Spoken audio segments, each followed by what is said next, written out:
Саламатсыңарбы балдар? Жакшы эс алып атасыңарбы? Анда балдар, бири-бирибиз менен жагымдуу маанайда жолукканыбызга абдан кубанычтамын. Балдар, көзүңөргө күлгөн көз айнегиңерди кийгилечи. Мен дагы көзүмө күлгөн көз айнегимди кийип алдым. Түшүңдө эмес өңүңдө мен кандай көрүнүп турам көзүңө? Анда силер балдар мага түшүмдө эмес өңүмдө сабакка даяр экендигиңер көрүнүп турат көзүмө. Сабакка даяр болгон болсоңор, азыр кыргыз тил сабагы. Сабагыбыздын темасы ата тооштун жана зата тооштун жакталышы. Сабагыбыздын максаты ата тооштун жана зата тооштордун жакталыш өзгөчөлүгүн өздөштүрөсүңөр. Зата тооштун жана ата тооштун жөнтөлүшүн, жак боюнча өзгөрүшүн, оозеки жазуу иштериңерде ажырата билесиңер. Текст менен таанышып, таанып билүү, ой жүгүртүү жөндөмдүүлүгүңөр өнүгөт.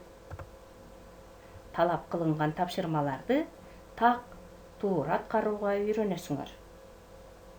Балдар, өткөн сабакка көңүлүбүздү бурайлы. Өткөн сабагыбызда жактама ата тооштордун жөнтөлүшүн өткөнбүз. Мен, сен деген жактама ата тоош сөздөрдү жөндөмөлөр боюнча өзгөрткүлө. Өзгөртүп бүткөн болсоңор балдар, бул сүрөт боюнча аларды мен, сен деген сөздөрдү катыштырып сүйлөм түзгүлө. Азаматсыңар. Сүйлөм түзгөн болсоңор, китебиңердин 121 бетинде адептүүлүк деген текст берилген. Балдар, адептүүлүк деген эмне? Ооба, адептүүлүк дегенди силер абдан жакшы билесиңер. Демек, адептүүлүктү кайсы сүрөткө ыйгарат элеңер? Белгилегиле. Азаматсыңар. Анда биз адептүүлүк деген текст менен таанышып чыгайлы. Бир илимпоз киши бир бай менен сүйлөшүп турган эле. Ошол кезде анын жанынан бир жарды адам өтүп бара жатып, окмуштуга ийилип салам берди. Окмушту башын андан да төмөн ийип саламдашты. Анда жанында турган бай: "Таксыр, сиз илимдин адамысыз, ал кедей. Сиз эмнеге баш ийип саламдашасыз?" Анда илимпоз айтат: "Эч бир илим билимден кабары жок киши мага ийилип, адептүүлүктү көрсөтүп жатса, мен андан адепсиз болуп көрүнсөм, ылайык келбес." Балдар, көрдүңөрбү? Саламдашуу бул адептүүлүктүн көркү экен. Адамдын көркү экен. Адептүүлүктү билдирет экен.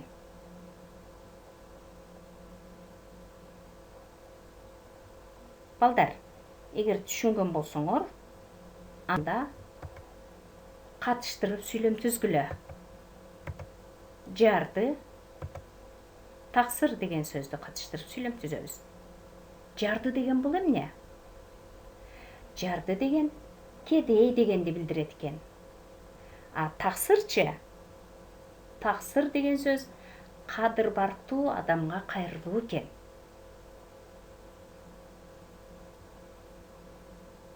Сүйлөм түзгөн болсоңор балдар, кийинки тапшырмага өтөйлү дагы, көңүлүңөрдү бургула. Кыргыз тилинде 3 жак бар. Алар биринчи жак, экинчи жак, үчүнчү жак. Биринчи жакта мен, биз, экинчи жакта сен, сылык түрүндө сиз, ал эми көптүк түрүндө силер, сылык түрү сиздер. Үчүнчү жакта ал, көптүк түрүндө алар. Демек балдар,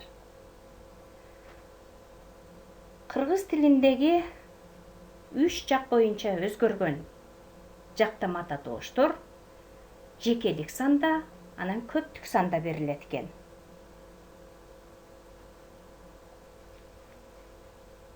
Абдан силерге түшүнүктүү болду окшойт. Анда зататооч жак боюнча төмөнкүдөй өзгөрөт. Буга да көңүл бөлгүлөчү. Мына жактар: биринчи жак, экинчи жак, үчүнчү жак. Жекелик санда, анан көптүк санда. Мисалы, биринчи жактагы жекелик санда мен окуучумун. Ушунун эле көптүк түрүн карап көрөлү. Биз окуучубуз.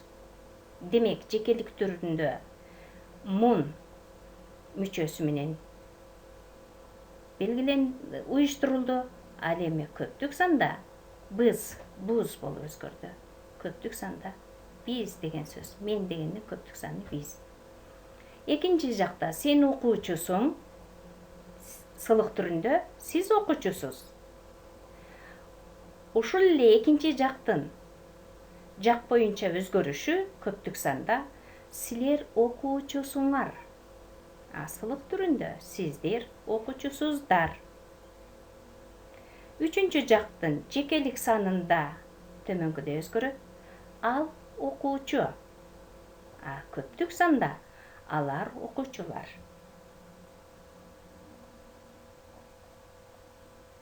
Анда балдар, биринчи көнүгүүгө көңүлүңөрдү бурам.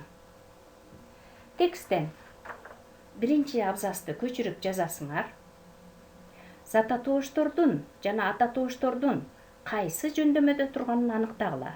Дегенде зататоошторду, ататоошторду тексттен таап, алдын сызып, анан жөндөмөсүн аныктап айтып бересиңер. Азаматтар, жазып бүткөн болсоңор, дагы көңүлүңөрдү бурам экинчи көнүгүүгө. Экинчи көнүгүүдө экинчи абзацты көчүрүп жазат экенбиз. Көчүрүп жазып жатканда сулуу, туура, булгабай жазганга көнүгөбүз. Көчүрүп жазып бүткөндөн кийин ататооштордун табасыңар, астын сызасыңар, кайсы жакта турганын аныктап айтып бересиңер.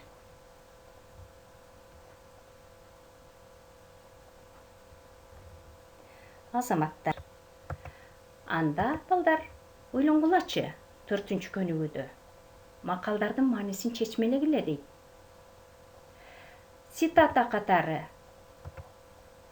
макалдар берилген, ага комментарий жазасыңар, маанисин жазасыңар. Демек, биз түзчү элек го 2 беттүү күндөлүктө. Цитата берилген, силер комментарий жазгыла.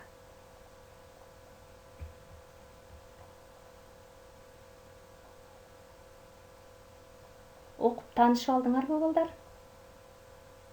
Анда кийинки тапшырмага өтөбүз. Мен, сен, ал деген сөздөр берилиптир. Силерге белгилүү болгондой, бул 5-чи көнүгүү. Класстерди толтурат экенбиз.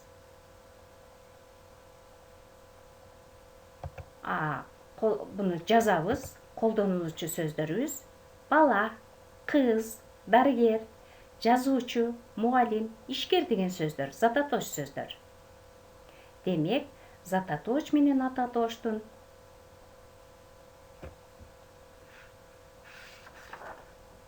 жакталышы боюнча көңүл бурат экенбиз. Мисалы, мен баламын, мен кызмын. Андан калгандарын ушул үлгүдө өзүңөр улантасыңар.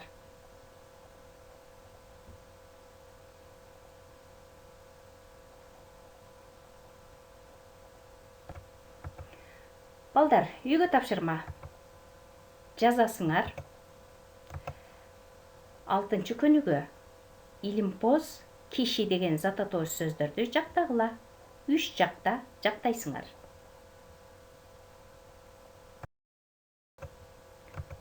Демек балдар, Биз абдан сонун түшүндүк жана көп нерсени үйрөнүп алдык. Эгер үйрөнгөн болсоңор, сабак учурунда силер кайсы тапшырманы аткарып жатканда абдан кубандыңар. Эмне үчүн кубанабыз билесиңер да? Тапшырмалар жеңил болсо, сен туура аткарган болсоң, анда кубанасың да. Демек, 4 учурун, кубануунун 4 учурун көргөзгүлө. Рахмат. Көңүл бурганыңарга абдан чоң рахмат, балдар.